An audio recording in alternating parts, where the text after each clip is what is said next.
Chapter 26 Millennial Extraction. That was fast, said Hugo the next morning when we met him at a random pier downtown. And I normally don't say that. Didn't we just have a talk about this? Asked Ty. I'm in high school, remember?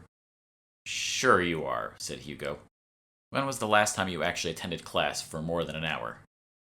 Yesterday. For 2 hours, she said. Lunch and study hall. Of course, said Hugo. And fine, I'll try to keep it PG from now on. It's just weird, after spending so much time with Gilbert, that I was talking to you the whole time. Yes, sorry about that, said Ty. And you should probably apologize to me also for like 60% of the things you said to me. Fair point, he said. Now, let's see the goods. I pulled out the vial that DC had given me, along with a quill that Ty had provided, and a little notepad, and Hugo nodded. Are you ready? Hugo asked. I think so. I just need to visualize the memory, and then write it down like it's happening, right? In theory, he said. Never actually used the stuff.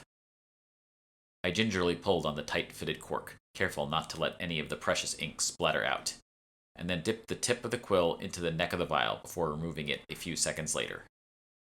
Closing my eyes, I pictured that scene from Beatrice's downtown apartment, and the images resurfaced. She had handed an envelope to her trainee, Kate, and then had muttered to herself, well, time to start over again. I opened my eyes, and those words were now on the page, the quill still resting against the wet ink.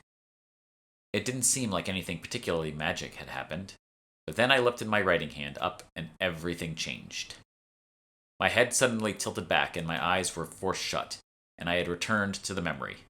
Except this time, it was as if a gale-force wind was in the apartment with me, sucking those few seconds out of my brain. For some reason, my mind was hesitant to let go, but the Nemosin was too strong for me to bear, and it claimed its prize. What happened? I asked, as I came to on the ground and saw that there was now a third person hovering over my collapsed body. You really shouldn't have done that in public, said Luca Josephi, my second seat, who was wearing a bright red vest, a beanie, and horn-brimmed glasses, with a blue messenger bag slung around her neck. This is super weird, even by New York standards. My apologies, said Hugo. I thought this would be a quiet spot for our work. Why are you here exactly? I asked, grabbing Luca's extended hand and pulling myself up. You successfully extracted the memory. Congrats, she said, running her fingers over the sentence I had written. But how did you think you were going to form it into something useful? With your mind? I hadn't gotten that far, to be honest, I said, rubbing the back of my head and trying to replay the memory, but finding that it now stopped just short of that moment. That seems to be a theme of yours, Luca said. But don't worry, I am at your service. You are? So you're in Dahlia's camp? I suppose, she said, if you're able to find what she's looking for. You want what's in the compendium, too, I concluded. Correct. As well stocked as our library is, there is a gaping hole no amount of electrum can ever fill as long as the Guild's oldest knowledge remains lost to us. Now, come. My lab is nearby. The four of us walked back into the confines of the grid until we reached a pretentious-looking Soho gallery filled with dozens of paintings, each with a two-letter abbreviation that, on closer inspection, turned out to be elements from the periodic table. This is it? Asked Ty. I thought you were out in Bushwick. I was, said Luca, nodding to the bored salesgirl lounging on the lone piece of furniture in the Spartan space, who didn't return the gesture.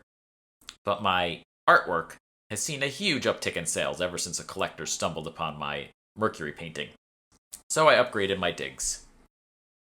She led us to a spiral staircase that we carefully ascended upward 30 feet into an opening in the ceiling. At the top was a small landing and a hulking metal door with no knob. Luca rummaged in her bag for a few seconds before pulling her now glove-adorned hand out and pressing it against the slab, causing a red glow to emanate from her palm. It spread the length of the door and then contracted, taking the entire metal slab with it. What just happened? I asked, as Luca presented a tiny version of the door for me to hold, which I turned over in my hands. Dinium, she said, beckoning us through the now open threshold, behind which was a regular door with a knob. A recent invention of mine. You can grow and shrink objects to your heart's content. I'll take that back, please. Luca took the little rectangle from me and, with one smooth motion, threw it towards the gap with her gloved hand. It enlarged mid-flight and slid roughly against the concrete floor the last few inches until it was again blocking the doorway. She casually opened the regular door as if the last 30 seconds hadn't happened, behind which was a room that ran the length of the art studio below. Except instead of terrible-looking paintings, the space was filled with networks of glass tubes, humming machinery. Something that looked like a replica of Manhattan covered in colorful blinking dots, overstuffed cabinets, and tables upon tables cluttered with beakers, burners, and other scientific paraphernalia. This is quite a setup, I said. You may have Beatrice beat. What's she like? Asked Luca, a glint of curiosity in her eye that could have been a platonic science girl crush, or the beginnings of a new Tesla-Edison rivalry. She's intense, driven, probably mad at the guild. I mean, Ty tried to kill her, and I was testing her, the teenager interjected, and she passed. Cost me a good enforcer, but I think it was worth it. Kind of a weird test, Luca said. You should have put her through an unofficial gauntlet. Tested her disciplines. We're not a guild of murderers, Gilbert. Well, I said, there was that whole crazy stalker. Ty drew her finger across her neck, and I quickly shifted course. Crazy stalker from her old job. He stressed out so much that she fled town, taking the compendium and her bag of tricks with it. And so here we are. I'd like to meet her when this is all over, said Luca, who had walked over to one of the cabinets and was busy fishing something out from inside, random things crashing to the floor as she did. Ah, here it is. She held aloft a metal rod that could have passed for a magic wand if you weren't looking too closely, and flicked her wrist. A blue flame erupted from the tip and then immediately extinguished itself a second later.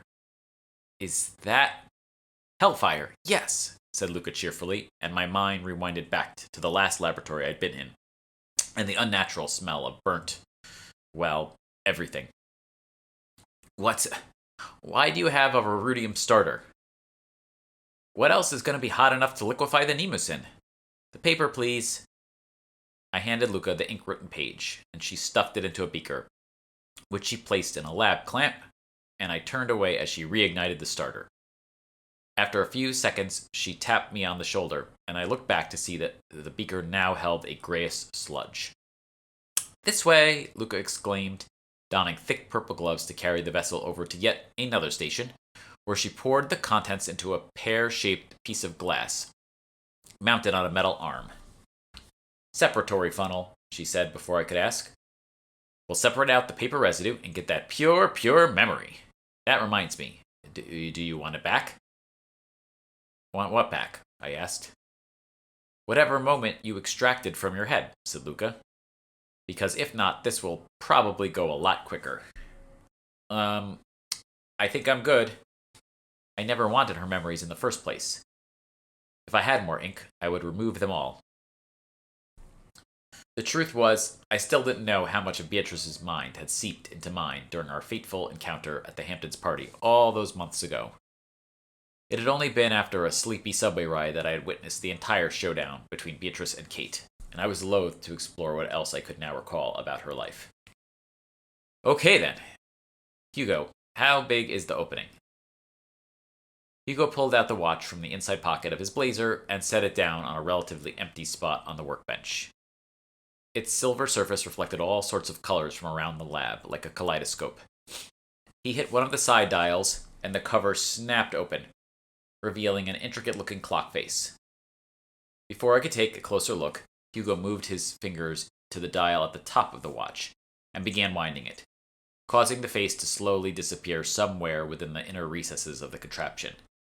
In its place was an etched illustration of a fish on a small disc. What is that? I asked. Nothing, said Hugo, quickly popping the disc out of the watch and replacing it with a fishless one that had a circular groove in the center. Luca peered at the timepiece and nodded to herself, before spinning the separator like a pinwheel for several minutes. We all awkwardly stood in silence as Luca hummed an upbeat tune that sounded as if it could have been from an old Super Nintendo game. Finally, a ding rang from somewhere within the chaos of the lab, and our host placed what looked like an ice cube tray below the contraption and excitedly loosed the stopper. A stream of pure silver trickled down out of the separator, just enough to fill one of the circular voids in the tray, which Luca grabbed after a few seconds and then ran off. Catching up to her, I saw that she had placed it into what could charitably be described as a mini carbonite freezer. Steam rose from the sunken chamber in the base, while Luca watched, a pair of purple goggles covering her eyes. "Don't get too close," she said. "Not unless you like skin grafting." I kept my distance, and finally Luca, now donning a different set of purple gloves, I was sensing a theme, reached down into the contraption to pull the tray free. "Here you go, one tiny Nemosin bead." "Thanks," I said, as Hugo offered me his wrist. I placed the memory inside the watch, and he pushed the cover shut. "Now what?" "Now you give me a second, please. I'm calibrating." Hugo twisted and pulled the various dials and then closed his eyes, as if he was trying to commune with the timepiece. Finally, he opened his eyes again, a serene look on his face, which suddenly changed into giddiness. "It's coming from inside the building!" he exclaimed. "Are you "I am," he said with a smirk. "It's that way." He pointed toward the west-facing side of the lab, and then walked as far as he could, stopping just short of a crazy machine that was emitting blue smoke. I'd say it's west by southwest. And from the saint of the signal, it's far. Probably not Asia, but Hawaii is not out of the question. Best bet is for... I screamed. It was a loud, guttural cry that rang out through the lab. The confluence of the nesting doll quests, the flood of skills and memories into my brain and body, the promises and favors to repay, the people I had hurt, the fate of the guild, it all came down on me at once, like an anvil in DC's Forged. I crouched to my knees and attempted to shut it out, but, as with everything else in my life, failed miserably. "Hey," said Hugo, tapping me on the shoulder. I opened my eyes to see his outstretched hand, which I took, pulling myself up from the floor. "Sorry, It's okay. We've all been there." Luca nodded, and even Ty gave the equivalent of an encouraging look. "Anyway, what I was about to say was, your best bet is for me to fly you cross-country in my jet." I stared at Hugo wide-eyed. "You have a jet?" "Yeah. I mean, who doesn't?" I don't even have a... Sorry, not the right time for that joke," he said. "It's okay," I said. "When can we leave?"